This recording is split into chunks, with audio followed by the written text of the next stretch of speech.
Sa templo sa Jerusalem, sila miabot ang bata gidala, sa Dios gihalad.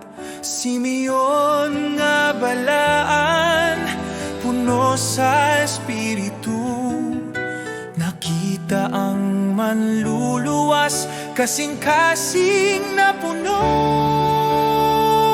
Kahayag sa kanasuran, himaya sa Israel ang kaluwasan. Anian na uban ka nato ang Emmanuel, bisan pa sa kasakit, bisan sa mga tunok ang kamatuoran, maoy dalan sa Dios kita mo salig.